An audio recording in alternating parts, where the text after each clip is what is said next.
Welcome back to the news today. This is One-on-One. Alongside terror threats being discussed from Europe to the Middle East, Nigeria has been in a fierce battle with terror group Boko Haram in its more than 6-year insurgency that has left thousands of people dead.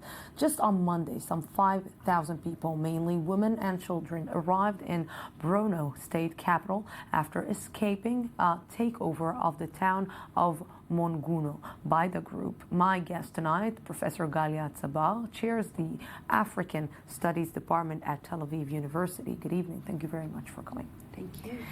You know, I think, and we just discussed this just 2 minutes ago, it was so obvious just 2 weeks ago after the Charlie Hebdo terror attack in Paris that at the same week 2,000 people were killed in Nigeria, but no one cared. No parade. It's amazing. And of course this terror attack is so horrible, but 2,000 people, right. 2,000 women, children, men, innocent people are being massacred. They're being massacred.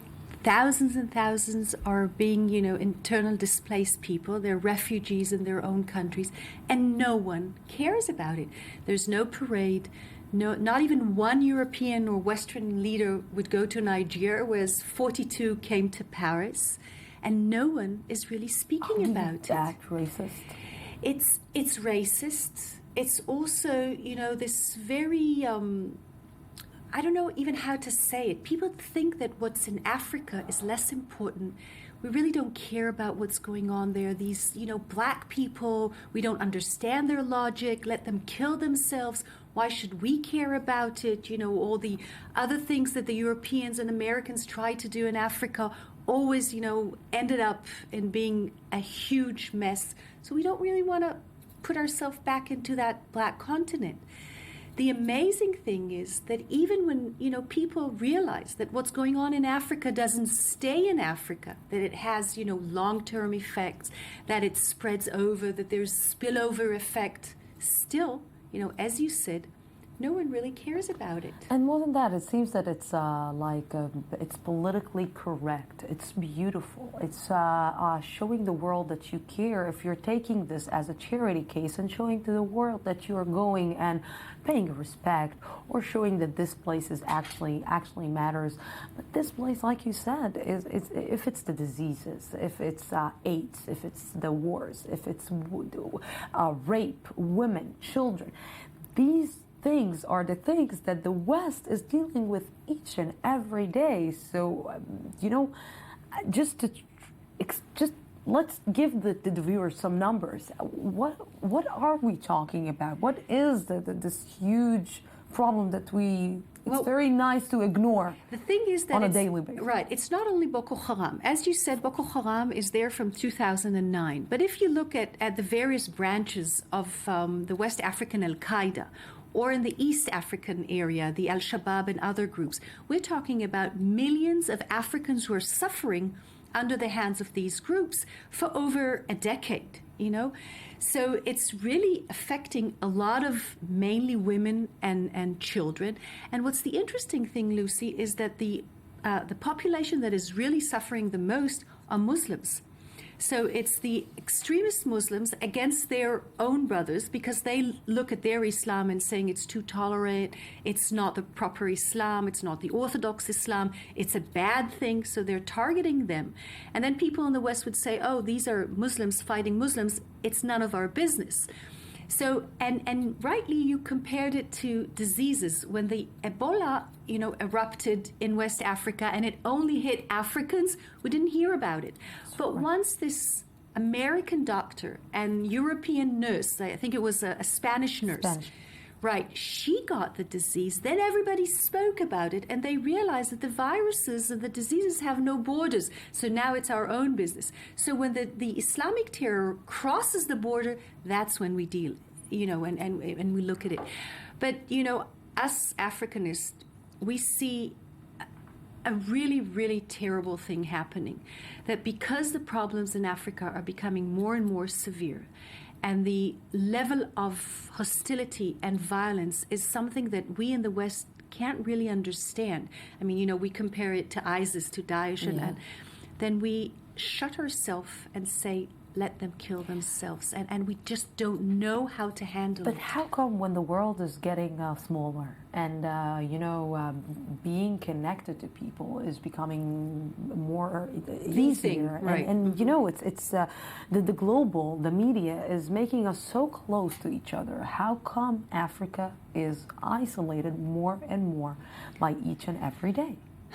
I'm not sure I have, just one answer, but I can say that on the one hand, we see Africa more isolated. On the other hand, I think more and more people are realizing that today in the global world, we're really one world, and there's no way that we can stay aloof and remain, isolated. So I think you have these conflicting trends of isolation and integration, or some sort of care about what's going on.